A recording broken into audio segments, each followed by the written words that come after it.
നമ്മൾ വന്നിരിക്കുന്നത് തറവാട് റെസ്റ്റോറന്റിലാണ് കൊച്ചിയിൽ. ഹായ്, ഇനി നമുക്കൊരു ഉച്ചയൂണ് കഴിച്ചാലോ? ഇവിടെ നല്ല വാഴയിലാണ് ചോറ് വിളമ്പുന്നത്.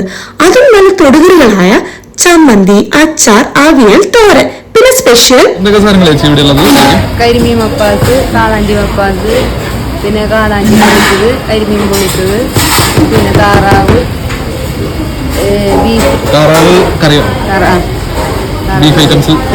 ബീഫ് കായിട്ട് വെച്ചത്, പിന്നെ ഫ്രൈ ഉണ്ട്, ഞണ്ട് റോസ്റ്റ്, ചെമ്മീൻ roast, cup roast, beef fry, ഞണ്ട് മീറ്റ്, പിന്നെ മീൻ മുട്ട.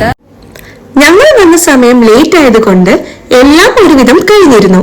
പിന്നെ ബാക്കിയുള്ള കുറച്ച് ഐറ്റംസ് ആണ് ഓർഡർ ചെയ്തത്. കേരത്തലക്കറി, കരിമീൻ മപ്പാസ്, കരിമീൻ പൊള്ളിച്ചത്, കൊഞ്ചുകറി, ബീഫ് ഫ്രൈ. വളരെ നല്ല ഫുഡായിരുന്നു, അഫോർഡബിളുമാണ്.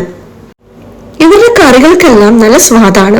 പിന്നെ ഇവിടെ വരുന്നവർ കരിമീൻ പൊള്ളിച്ചതും കൂടി കഴിച്ചു നോക്കണം. അപ്പോൾ ഈ വഴി പോകുന്നവർ ഉറപ്പായിട്ടും വിസിറ്റ് ചെയ്യുക. ലൊക്കേഷൻ മറക്കണ്ട, ഇടപ്പള്ളിയിൽ നിന്നും പറവൂരിലേക്ക് പോകും വഴി വാരാപ്പുഴ പാലം കയറുന്നതിന് മുൻപ് ഇടത് സൈഡിൽ. അപ്പം മറ്റൊരു വീഡിയോയുമായി വരുന്നത്